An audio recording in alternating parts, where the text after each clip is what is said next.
Hey. Y'all, let's get up and get this day started. I know it's kind of it's heading into the afternoon hours, and I probably should have been out of this bedroom, but I'm not out of this bedroom yet because I had some work to get done while I was in here, and now I'm getting up and getting ready to go into the living room, get something to eat. If it wasn't for needing something to eat, I probably would just chill out back here, as my granddaughter say. I want to go to your room and chill. But y'all, I have some, I want to give out some of the tips that helped me to quit smoking. I've been smoke free for 3 years now. And it has been the best decision that I have made in a long time. Now, y'all hear my emergency blanket back there. That's what you hear in the background. I need to tell about that too. Lord, there's so much to talk about. Let me stick on topic. But yeah, I want to give out some quit smoking tips because I be seeing where people just be begging for advice. I mean, they be begging, they be pleading, they be spending thousands of dollars to quit smoking, and it is easier said than done. But what if you just do it and stop worrying about how it's supposed to feel and take it for what it is in the moment?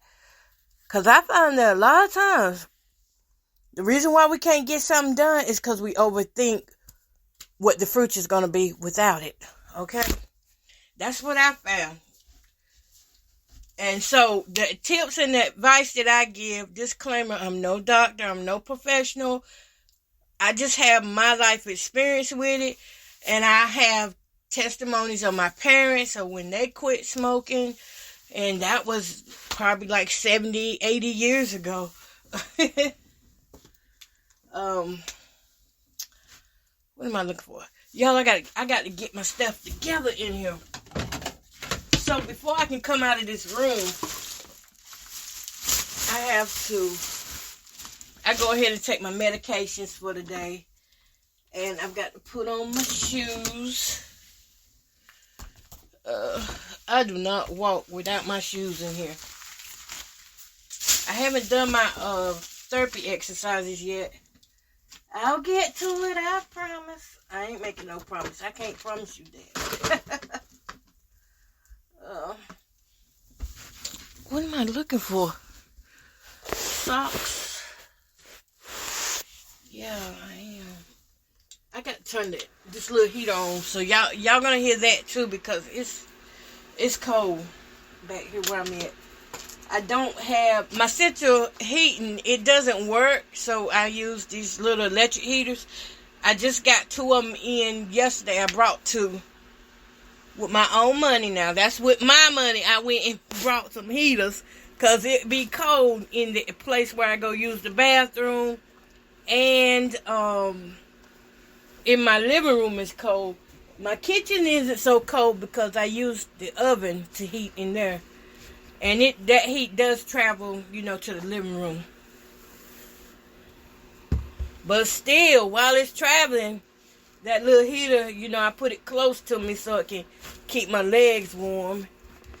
And I have to wear a jacket in the house because sometimes it's too cold. That's why I'm still back here too, by the way, because it's a lot warmer back here than it is in the other area. And I do try to stay back here until I feel like it's warmed up some, and then I'll go in there, because some mornings it's just too cold.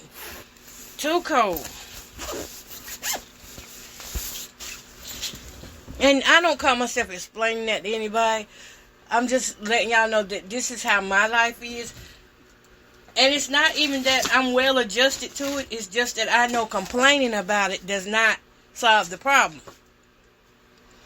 The problem is I need my heat fixed.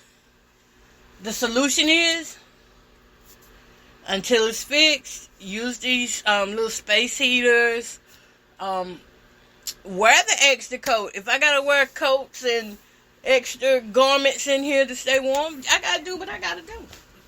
So don't ever feel bad that you don't have.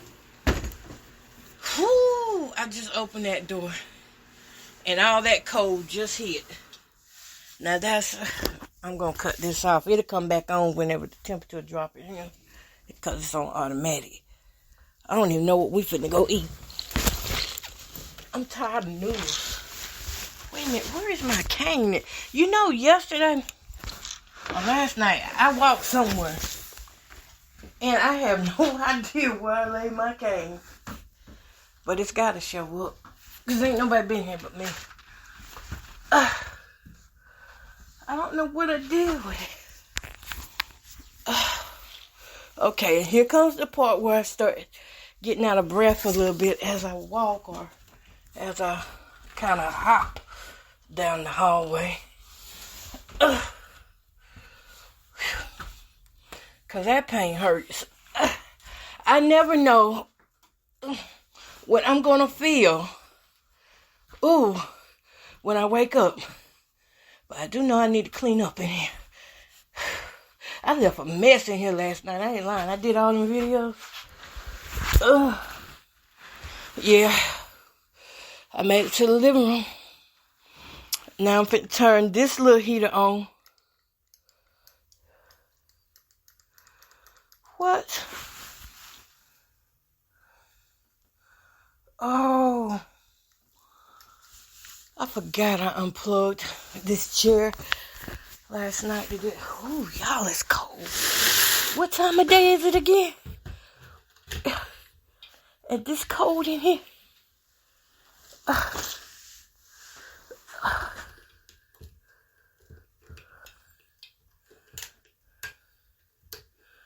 What?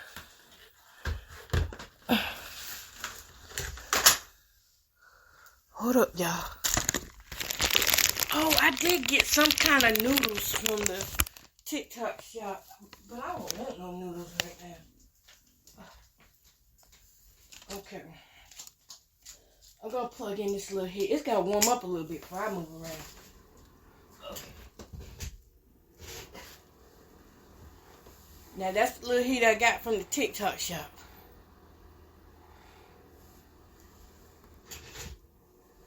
Only thing about them little heaters, they be loud, but they be doing the job. See, like I'm feeling that already. Let me put this coat on. Ooh. Alright. So y'all gonna hear that little heater throughout this broadcast because this is real, this is live. Oh, speaking of live, let me tell y'all something.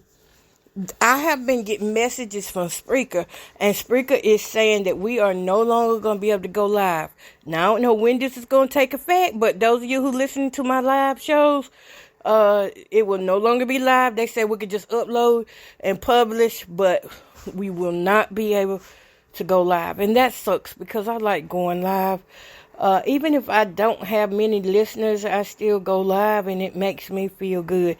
Now, see, I don't put as much effort into just recording when I'm not live. I might just throw anything together. I got several little just anything threw together that I haven't published because I don't really look back at them like that.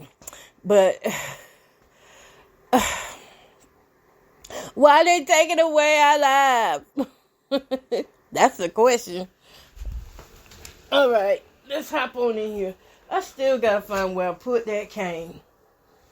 I don't know what I did with it. I came through here last night. And according to me, I felt like I could walk a little better.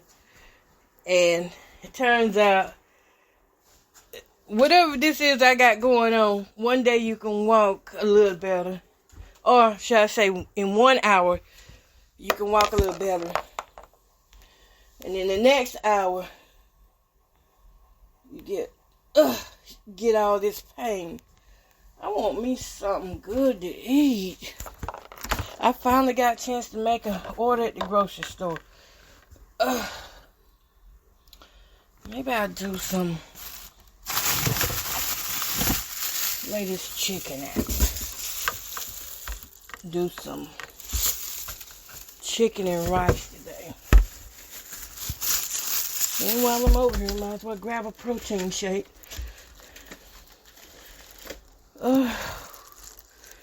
The back of my butt cheeks feel like strings are tightening. They said that's part of the process of going through this type of arthritis or injury that I have. Why?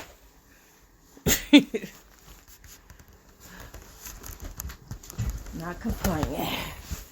Not complain, because I don't get on here to complain. I get on here to find solutions to my complaints, so I don't have to complain.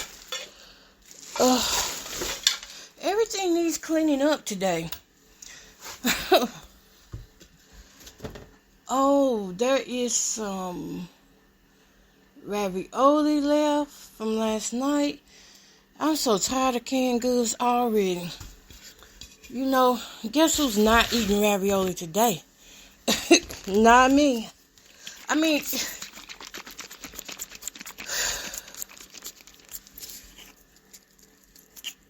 it's a part of life.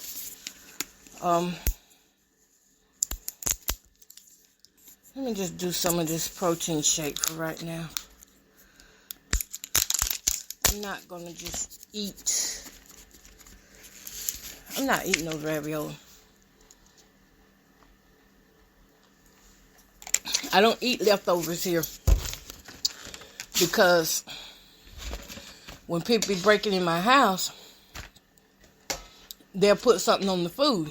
And at first I was like, am I just paranoid? Am I just paranoid that somebody keeps coming in here moving my stuff or putting things on the food? And I wasn't paranoid. They really was doing it. How I found out I wasn't paranoid is I started videoing, and I started doing videos, and I started taking pictures of things, and, you know, just to verify, am I losing it really?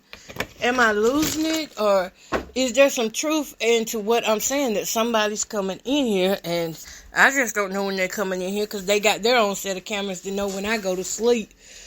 And, you know, like I've always told you, I've been knocked out several times. More times than I care to say, by whatever it is that they use to knock me out. I ate something one day, and I had to just note it down. I just had to write it down for myself, how sleepy I felt after I ate what I ate.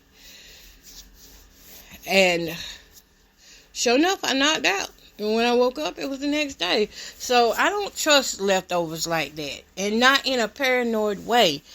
In a concerning way. And in a criminalized way. They will never get me to believe that I'm paranoid over something that I'm experiencing on a day-to-day basis. I've learned to accept where and how people see me. And I've learned how to distinguish the difference between my thoughts and somebody else's thoughts. Like your thought of me may be that I don't deserve to have a peaceful life, no joy, and I deserve to be isolated because I deserve to be isolated because I'm not one of you, because I'm different from you. Therefore, I don't deserve to have the life that God says I can have. Now, see, if I believed y'all, I would, if I really believed what people thought of me, I would be so discouraged right now. But I'm more encouraged than ever because the Bible teaches me that people do come after you. It's not because you're so good, because I'm not good. I'm not so perfectly in. I do things too, you know, okay? Let's just say it like that.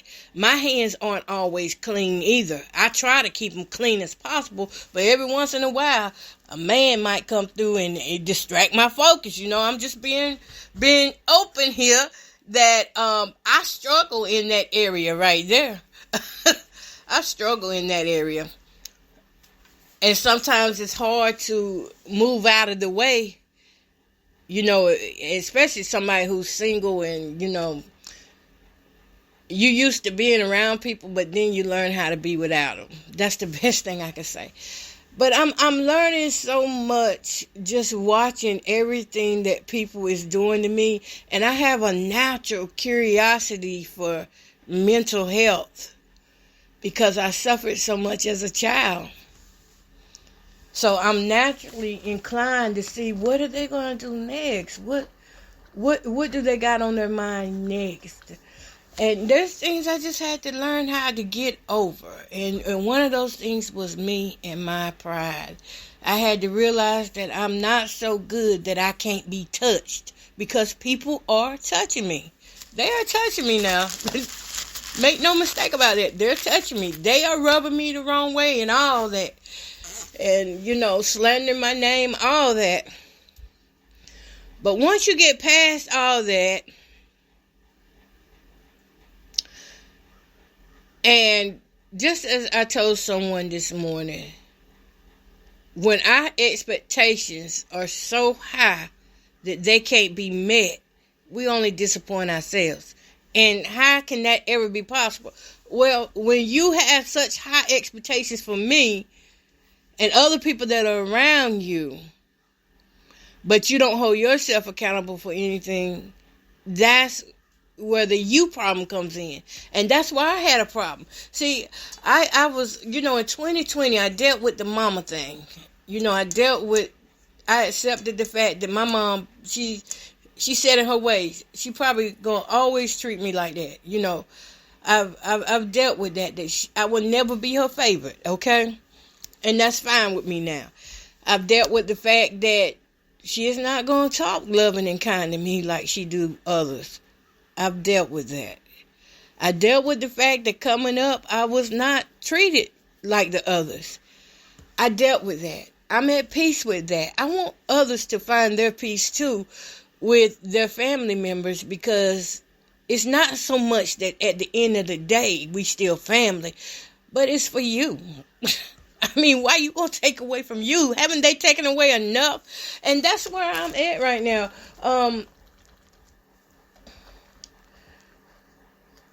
I told this person, write down a list of names of people that are bothering you, that are destroying your peace. And after you write down what you thought your expectations. What are your expectations of them? Because it could be that your expectations are so high and they can't fulfill those expectations because they don't have the mental capacity. They don't know how you think towards them. And you know something? Contrary to what many think, you can't read minds. You can't read a person's mind. A person will be sitting there smiling at you, helping you the whole entire time while helping sink your boat at the same time. So you can't read minds. They can assume and predict what the mind is thinking, but nobody knows exactly what the mind is thinking. I learned this in 2018, that you can think you know a person and you really don't know. And that's how you get caught up in all these exaggerated expectations of others, or not even exaggerate. These imaginations. You imagine that this is what this person is capable of doing. In reality is they're not. That's just like me. In 2019, I had to come to the reality. This guy I known this guy for the last 8 years.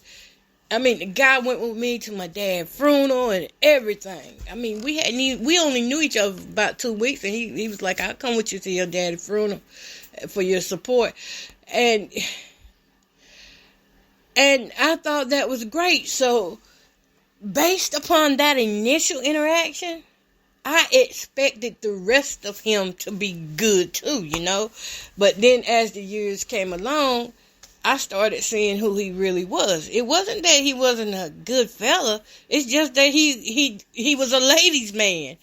And that part right there, my expectations was that of him was that, based upon how nice he was talking to me, that I was the only one in his life that he was dealing with. Come to find out, he's just the latest man and a nice guy like that. He flirts with everybody the same way. But I didn't know that at times. So my expectations of this man is going to, have me as his girlfriend and, it's going to lead to marriage. That was my expectation. But his capacity, he didn't have a capacity for that. This man had just got divorced, and I still really don't know if that's true. But according to him, that's what he said. He didn't have the capacity or space in his heart for another marriage, let alone a girlfriend. But see, my imagination ran all the way out with that. And then I found out he was a covert narcissist. So he took my imagination and ran with it. And who do I blame? I can't blame him, because I put that scent out there like that. I activated that stuff. But when I finally realized what I was doing and I stopped doing it, it changed. Now I was like, okay, now I see who he really is, and I can't be mad at him. That's who he been all his life. So why are you mad at people and that's who they been all their life? But the thing is, when you get to that place where you put people way up there on a pedestal, they're going to hurt you. And sometimes we know they're going to hurt us, and we still put them up on a pedestal. That means the work has to come from you. The inside job has to come from you. And that's when I started working on me. Now, I put all that out there just to come around to this right here. Because by the end of 2018, I was smoking 2 packs of cigarettes a day. Do you know how much money that is? Listen to what I'm saying. 2016, I was in an accident. Car goes total. I didn't have a car that I could rely on. And that one that I did have at the time, because it was messed up from the accident, all I could do was maybe go to the post office or one of the little local stores and back home. But I couldn't drive it on the road. That thing cut off in the highway. I almost got killed in Raleigh, North Carolina, by an 18-wheeler. And I had all my family in the car with me. And that thing shut off on the interstate. That was scary. And so I brought it home and I parked it, and I didn't drive it anymore. Now listen to what I'm saying, because the next 5 years is important. The next 5 years, I went without a vehicle. Why? Because I'm on a fixed income, okay? It's no secret. I'm disabled and I get a fixed income. And I could not afford to buy another car. Struggling, straining. The next 5 years, I sat in this house. And I prayed and I prayed. I wasn't willing to give up nothing. I mean, I had already given up, eating out and things. But I wasn't willing to give up smoking. That's what I'm getting to. At that time, cigarettes was I was smoking Newport, so that's a high brand. You're talking about $7. I'm going to give it an average of $7, because by the end of 2021, cigarettes had just hit $7.50 I think, here in North Carolina. So I'm going to say, based off of what I know, an average of, I'm going to say cigarettes was $6 a pack for those 5 years. Now, keep in mind, 2018, I started smoking 2 packs a day. And I don't even know how I'm going to figure that in there, but okay. $6 a day. And I had to have a pack of cigarettes a day for at least 4 of those years. So let's see. $6 times 365 days in a year. That's $2,190. So if we was to say, I'm going to add just the extra maybe $700 for the second pack. Maybe $900 would be more realistic. So that's $3,090 a year for cigarettes. For someone who does not get too big of an income. But see, the thing about these Social Security offices and stuff, they do allow you vacations, and they do allow you, you can have vacations. You can buy the things you need to keep yourself up. So the things I felt like I needed was those cigarettes to keep myself up. And so I couldn't afford no car because I was buying the cigarettes. Now, forward on up. We leaving 2018, leaving 2019. Going into 2020. I want to start a fitness journey because now things mentally aren't looking right. My body physically has been gone down, and I've gained all this weight, and I'm barely moving. So I started a physical journey in 2020. And I'm still smoking these cigarettes.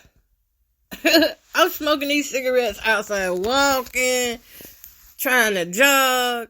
I might do about eight little jumping jacks, and I might get the jump rope and try to jump about 6 or 7 times. Believe it or not, that little 6 or 7 times does count. It might not be big in number, but every movement counts.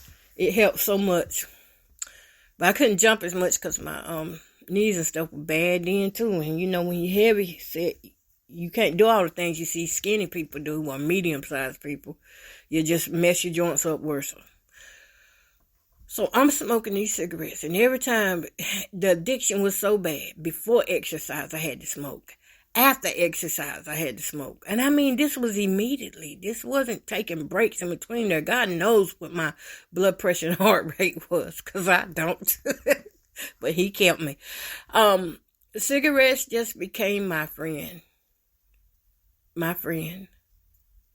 I still don't have friends. But the cigarette wasn't my friend. It was my out.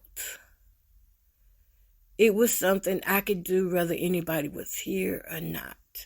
If I talk on the phone to somebody, I have to smoke. If I clean up, I got to smoke before I start cleaning.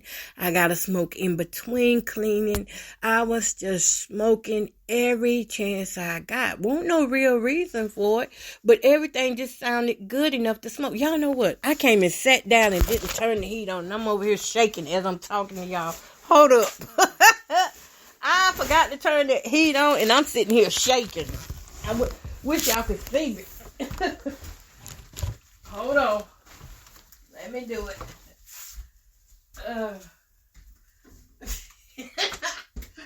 That was funny. I'm getting into the story. Y'all getting into it. And ain't no heat on in here. And y'all just heard the little heater. It just went off on automatic. Because it's on automatic. It cut off when it gets so hot to itself. Even though if it ain't warm enough for me. So, what did I use cigarettes for? I use cigarettes for everything. For celebrations. I use cigarettes for dinners. For conversations. It was my pleasure principle.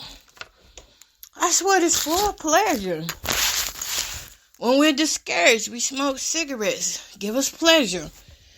Even though it's running our blood pressure up and we think it's helping our stress, cigarettes does not help stress. That's a myth. That's a myth. It's not true. It's something we put in our head and mind based upon the fact that this is how our ancestors dealt with what they were going through. They smoked. They drank. Our environment taught us that cigarettes helps you with stress. Now, who taught our environment this? Because this is what I had to do. I couldn't quit smoking like that. I had to have a whole history on it. I was one of the people, like, I need the whole history on this before I even believe what you're saying. So what did I do? I go to YouTube and I find out history on Newport cigarettes. Newport cigarettes were geared toward the black people to make them feel like they were part of something or like they were getting ahead, but more so to keep the black people sick. And had no idea Newport had 6,000 different chemical agents in it that our body really can't break down. You wonder why your lungs is hurting? Yeah, that'll do it. But Newports were marketed. It was a product. Let me tell you what Newports is. If you ever took in business classes, then like marketing classes or any business, you know there's a consumer and there's a product. We are the consumers. That's their product. It doesn't have to really work the way it says it does. What they marketed to us back in those early days when Newports first came out, they went and got some black people and they said, we're going to market it as pleasure.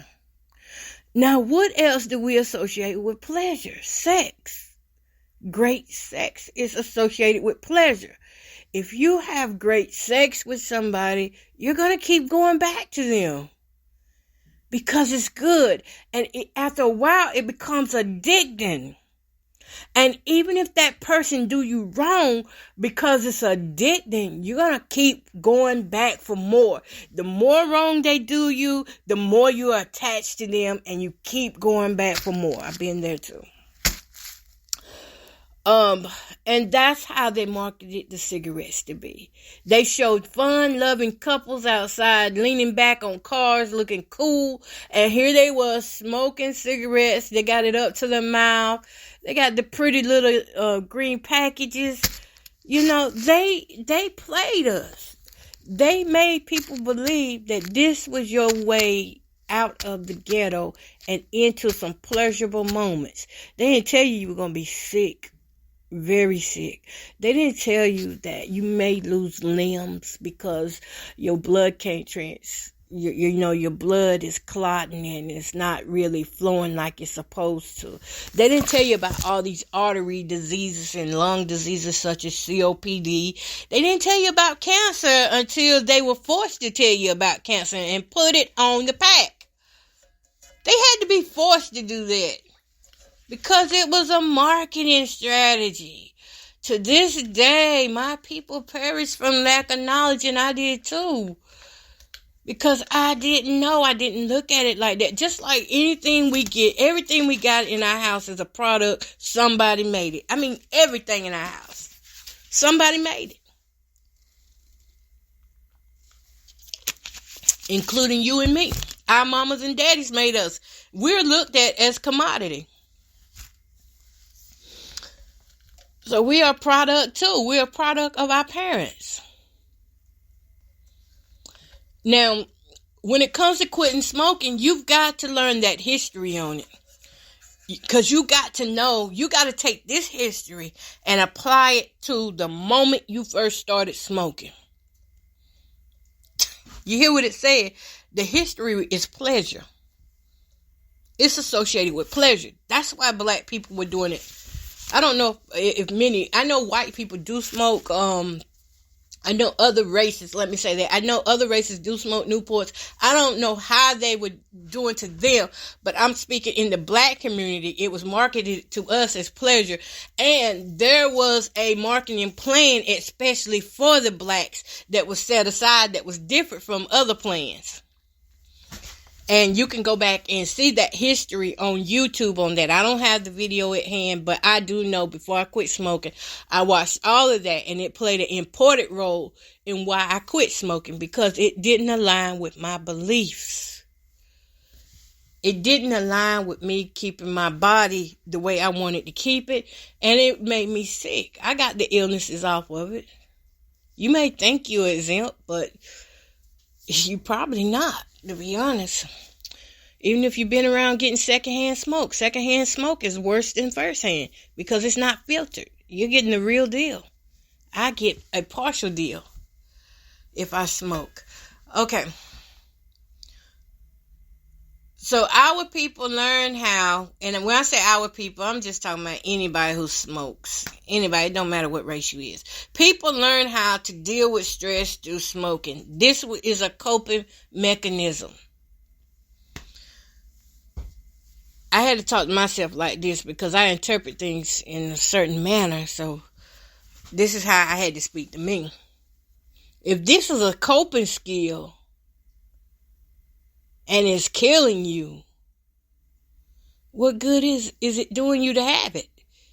If the side effects of this coping skill is worse than the situation you're going through, I mean, look, you can have a light bill and your light's getting ready to get disconnected. Now, the most going to happen is your light's going to get disconnected and your food going to spoil. But look at the bright side. When you get that money, you can go buy some more food and you can pay to get them lights on. But if you're coping and using cigarettes, there is no bright side.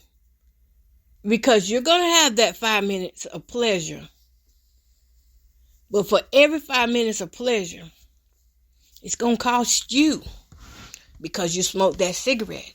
It's going to cost you your health, which I think they average for every cigarette, it probably costs, I think they said anywhere from $25 to $50 of treatment afterwards. Maybe not right now, but later on, it will cost you. So the side effect of smoking the cigarettes is going to be lung disease, lung cancer, artery disease, cardiovascular disease, type 2 diabetes. Did y'all know diabetes is associated with smoking too? Yes. Yes, it is. Diabetes. Even eye diseases are associated with smoking. Amputation associated with smoking. Throat cancer associated with smoking and dipping and chewing. Don't forget the dippers and the chewers. Now, hey, y'all ain't exempt from this. Just because you don't have a mouthful of smoke don't mean you're not going to get some of the same side effects.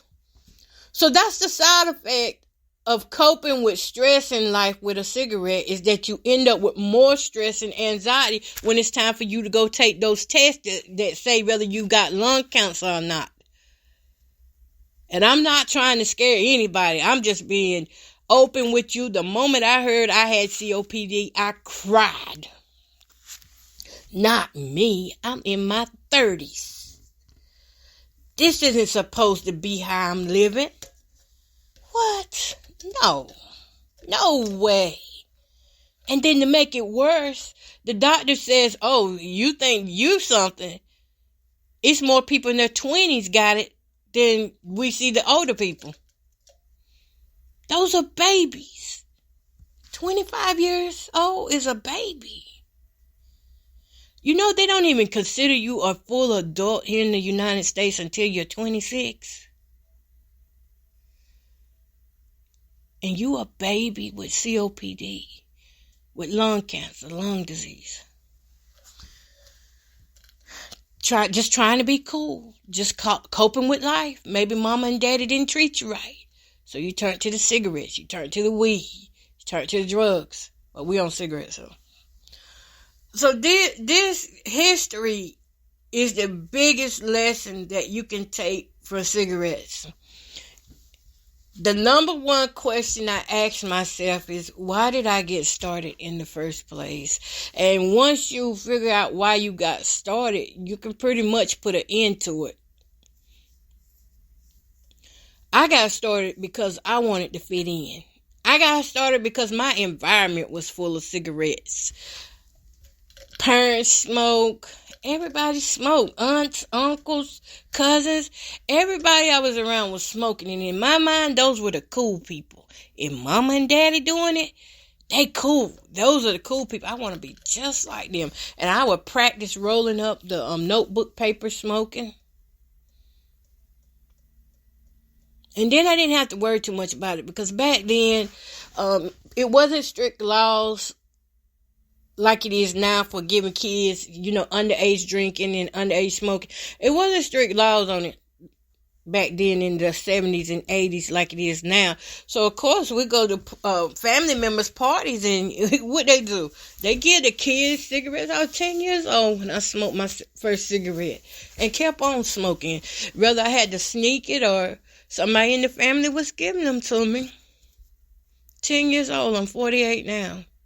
And I just quit smoking 3 years ago. I have smoked so many years. And every bit of it counted. And every bit of it is I'm now hitting the side effects of what that smoking did to me. I have COPD. I know there's people in the family that don't like for me to say it, and they're more like, don't claim it. But honey, you don't feel what I feel when I'm trying to walk. You don't feel what I feel when I'm laying down or when I'm walking and puffs of air comes out my mouth and I just try to gasp and get it together, and I'm taking inhalers every day.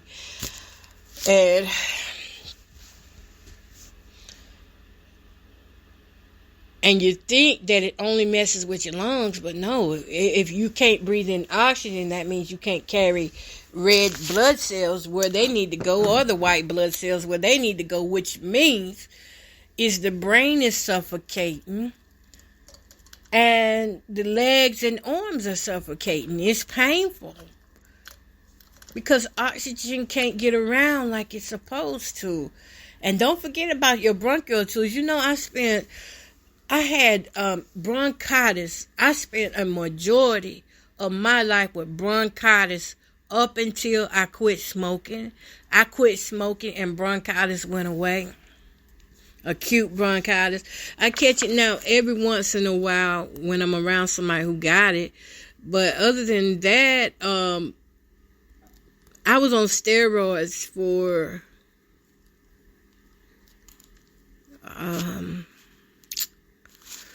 I want to say I started on steroids at the age of 20, and I was sent to a ear, nose, and throat doctor at that age because the bronchitis was so severe even then. And the doctor asked me, he said, what type of cigarettes do you smoke? And at that time, I was smoking the cheap menthol basic, okay? So don't think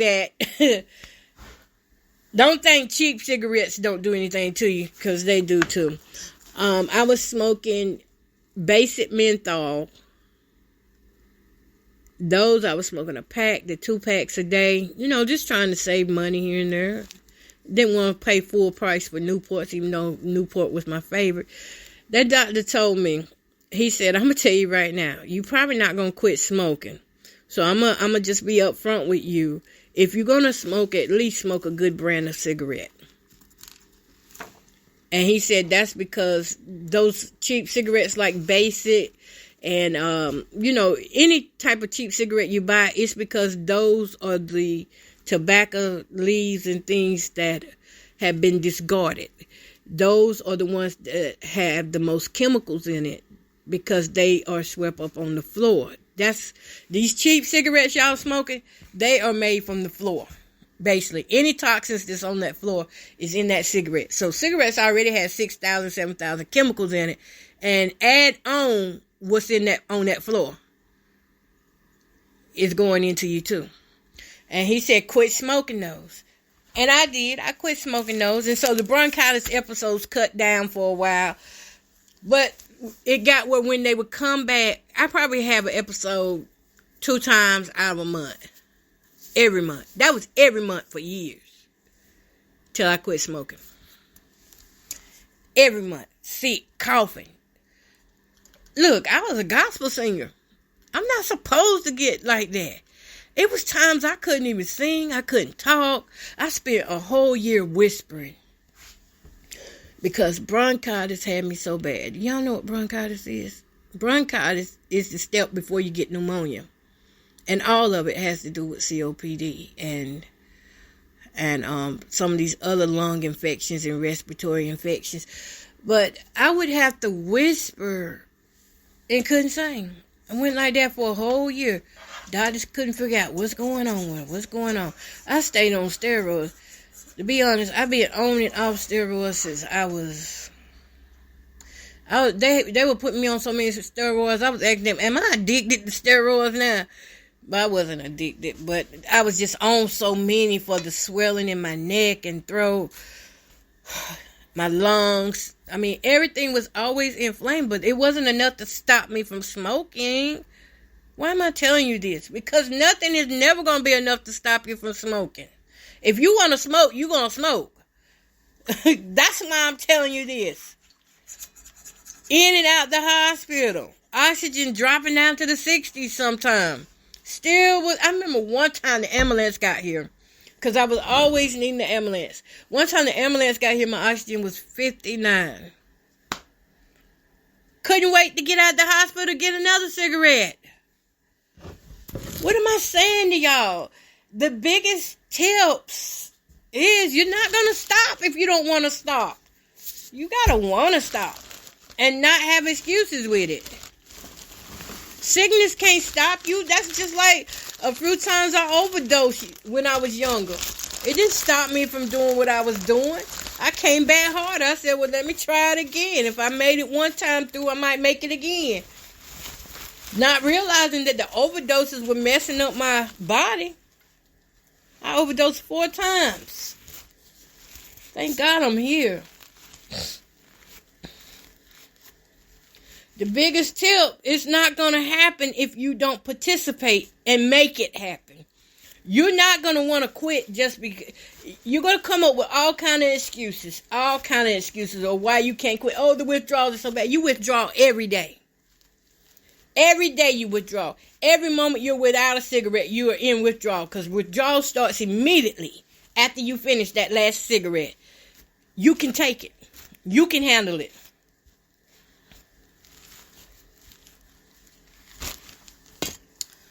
Why isn't this pan heating up? Y'all, I'm been sitting here this whole time waiting on this pan to heat up.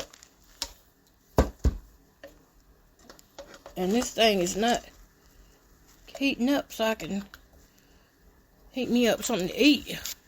But you can do more if you stop overthinking it. Now, that's a lot of the bad things that I'm going through, currently suffering with.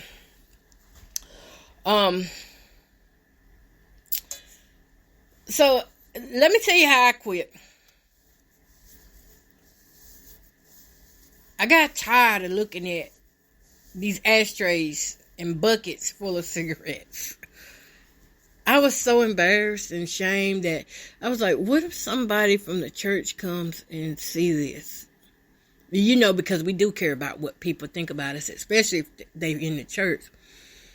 I had so many cigarette butts. Every time I looked at them, I just got sicker. And then it got to a place where I couldn't smoke whole cigarettes. I couldn't pull it in. Didn't have the means to. And I would have to keep ducking out cigarettes. So I had this little glass table thing. It was full of ducks. Ducks. Anybody come and they'd be like, oh, let me get one of them ducks. Because they'd be long. We call them healthy ducks. They would be long. Some of them I just be took 2 pulls of and that was it. And then finally I just like, you know what, God, you must be trying to tell me so. It's time to just quit. What I need to do. I started off, like I said, finding out that information in the history on Newports. Not all cigarettes, just Newports, the brand I was smoking, that I said was giving me the pleasure. And then I had to answer why. So why did I start smoking? I started smoking because everybody else was doing it. It wasn't a need. It was a social thing. It was part of my social life. So how am I going to survive without a cigarette in my hand talking to people now? Well, it's a social thing. You have to learn how to be yourself. That's the biggest part of all of it. Most of the people you see smoking, they don't know how to be themselves. Why do I say that? Because the cigarette is a coping mechanism. That cigarette makes us feel like it's taking the distraction off of who we really are in social settings. That's why we smoke. Because we want to feel like we are part of something. And we also like to blame people, so we want to be able to blame somebody. Why wouldn't have got started if it wasn't for so-and-so? No, I'll tell the truth. What happened? You wanted to be part of something. In order to be part of it, you had to do what they did, which was smoke. That's how most of us started smoking. We wanted to be part of something. And what is being part of something? A social activity. It's a social activity. So I had to learn how to deal with social moments without having cigarettes. And I had to write that out. What will I do if somebody calls me and the conversation is juicy? Do I grab a cigarette? What do I do? Well, for starters, learn how to just sit there and listen. You don't got to do nothing with your hands. That's a repetitive mind thing. You can train your mind to do other things. You can train yourself to do something else while a person is talking. How about finally pay attention to what they're saying? What else? I'm trying to think and work here, y'all, because I'm trying to get this pan going, because I am hungry. So I had to make a quit date. I said, I'm going to quit. I watched a lot of videos on people's quit dates. And I found this one lady, she was an older lady. I like what she said. She said, I quit on a tragedy. What does that mean? She said, I quit the day that my husband died. Now, it wasn't exactly on the day that her husband died, but it was the day that she was the most saddest on. Now, to get that day back, she put her quit date there. So now she says, congratulations and happy birthday to me because I survived and overcome smoking.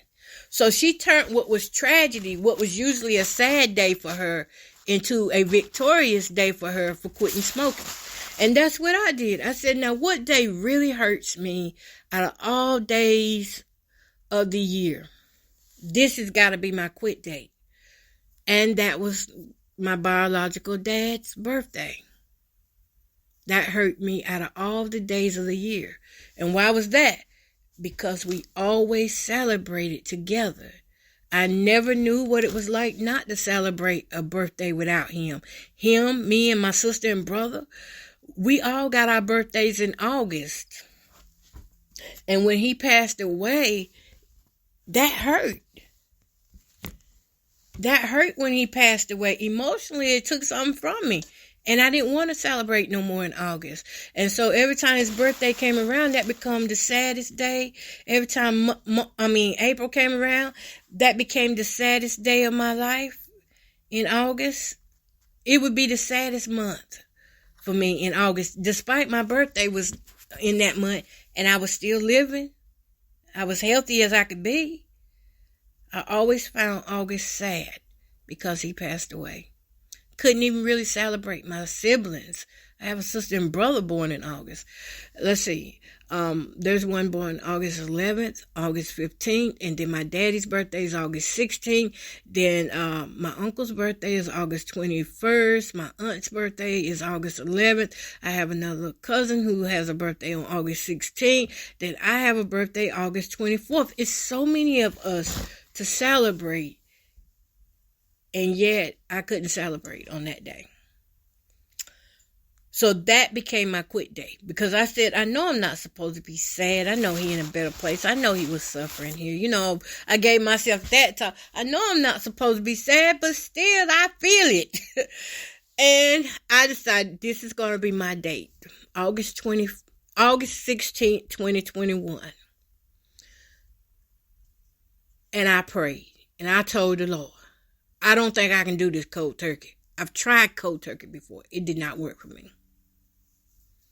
I did the wean down process, but I didn't allow myself to wean off and it takes so long. I had 2 weeks. 2 weeks to wean down off of these cigarettes. And it wasn't no planned thing, y'all. When this happened, I hadn't been planning to quit smoking. It just popped up in my mind and I did it. I weaned down for 2 weeks. I went from smoking 7 cigarettes a day, because I was trying to, by the way, if you keep counting how many cigarettes you smoke a day, that does not count for you quitting smoking. Because I used to fool my mind like that by saying, well, if I smoke a half a pack, that's not as bad as smoking a whole pack. Yes, it is, because 1 cigarette can kill. That last cigarette out of those 10 that you're smoking can be the fatal one. So any amount is too great. Don't fool yourself like that. So anyway, I counted down, and I would just be like, I'm going to smoke 7 today. The next week I'm going down to 5. And then, just go down. That's what I did. I just would go down till I got to 1. And that last cigarette I smoked, I videoed myself. It's on YouTube, I think. I videoed myself smoking that last cigarette. I said, I don't want to never see this again in your mouth like this, girl. I don't want to see you looking like this no more. I videoed that. And that day, I think it was around 4:20 in the afternoon when I smoked my last cigarette. I was an hour behind my time, but it was okay. I smoked that last cigarette, and I didn't worry about it because I watched this video called Alan. His name is Alan Carr. He has a book out called Easy Quitting or Easy Way Out, and it's for people who want to quit smoking. And he talked about how he smoked for years and how he had so many issues going on. And up until, he just basically, I can't remember all of what I had learned from that, not all of it. But the one thing that really stood out that made me quit smoking, that helped me, was when he said withdrawal is going to happen. It happens to you every day. So if that's what you're afraid of, you're already passing the test. You're already passing it every day. And that was my biggest fear of withdrawal, because people was always like, well, if you start withdrawing, it can make you sick. It can, it can cause you to be moody, cranky. I mean, I've heard people say withdrawal can do so many things to you, but withdrawal is not the same for everybody. And like he said, I got to think about that thing. I said, he is right, because, if we go an hour without smoking, and if you do the research says after 20 minutes, after not smoking, that our body begins to heal itself after we haven't smoked for 20 minutes. So, of course, he was right. What are we waiting on? What are we worried about? Because we're in withdrawal. After you put that cigarette out and 20 minutes has went by, your body goes into withdrawal right then. And then the definition of withdrawal, a lot of times people don't understand, is withdrawal is our body detoxing. That's our body fighting for us. We should not fear withdrawal. That means we got a body that is willing to fight with us. Mind, body, and soul. That's the only reason why some people look at withdrawal bad, because they don't have an understanding that when you start withdrawing, your body is detoxing, fighting for you, fighting for your organs, fighting for your tissues, fighting for your cell regeneration. That's our body's way of coping. We cope with things mentally. Our body copes with things physically. See, God gave us bodies that clean themselves up. Like you got the oven that can clean itself. That's how our body is. So when we fall into this withdrawal thing, it's because our body knows. About time. That's what your body is saying. About time. Get ready for the ride. About time you stop smoking so I can clean this thing up. And as it's cleaning with anything, it's going to put the elbow grease on you to get all that stuff up out of you. Like, it says it takes 5 years for your heart to renew, to become like it, as if you were never a smoker after you quit smoking. I'm in my 3rd year. Now, I'm going to tell you something. Maybe I should do another podcast on that part because we're already up to 1 hour here. But that first year I quit smoking, I'm not going to tell you that I did not feel what I was going through. But whatever you do, let your body work for you. If you're going to quit smoking, just do it. Let your body work for you. If you need the wean off process, wean off. But then when you finish weaning, just do it. If you just do it, it's a lot easier than the wean off process. Because it doesn't matter how many years you smoke. It don't matter how many cigarettes you smoke. The process is the same for everybody. The body is going to do the same for everybody.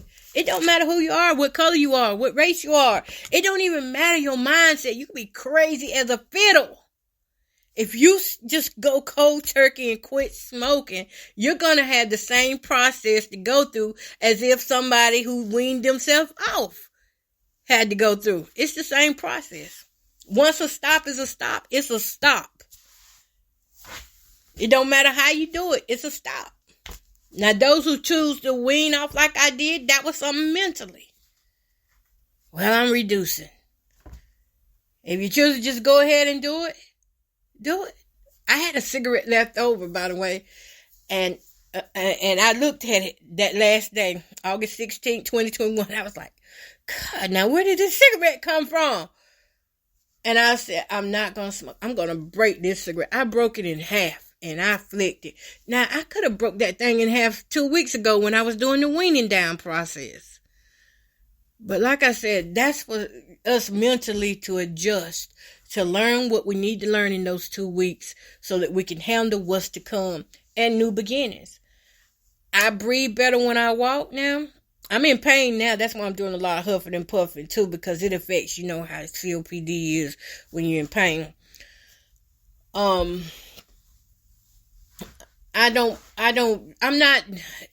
can feel that my body healed a lot. I don't get as sick as I used to get. I stay sick every day, y'all. I'm in pain now. I have chronic pain now. But I'm talking about physical, other sicknesses. Not just physical pain, but I mean, I stayed sick. I don't do that no more like that. I was on a lot of medication. I'm still on a lot of medication. But things are better for me. Better for me. I ain't got to fuss with nobody to give me no cigarette. I ain't got to stress about who going to walk in the store. See, I had social anxiety too. So I wouldn't even walk in the store and buy my own cigarettes. I'd have to sit and wait for somebody to bring them to me.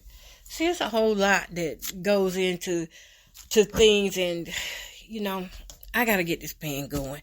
But I've given you the best of what to expect. And things you can do to help yourself while you're on your quit smoking journey. I hope I've said something that's going to stand out to you like Alan Carr did to me. The thing that stood out to me was you're going to withdraw anyway. Withdrawal is your body fighting for you. That's what stood out to me. I said, God gave me a body that's fighting for me. And I'm fighting against my body by keep smoking. I'm fighting against my body, and God is constantly allowing my body to fight for me daily. So it doesn't matter when you start. When you stop, you just got to start. You just got to do it. Pick your date and stick to it. Mine was August 16, 2021. My biological dad's birthday, and now I celebrate. I say happy birthday to me because that's 3 years I was smoke free. Yes, and that helps prolong my life and mindset. And maybe I'll come back and talk later or another day about the after effects of smoking, because with anything we have after effects, but this is enough for you right now. Just come back whenever you see it up. Just come back and we'll talk more. Peace, love, and happiness. I gotta eat something, y'all.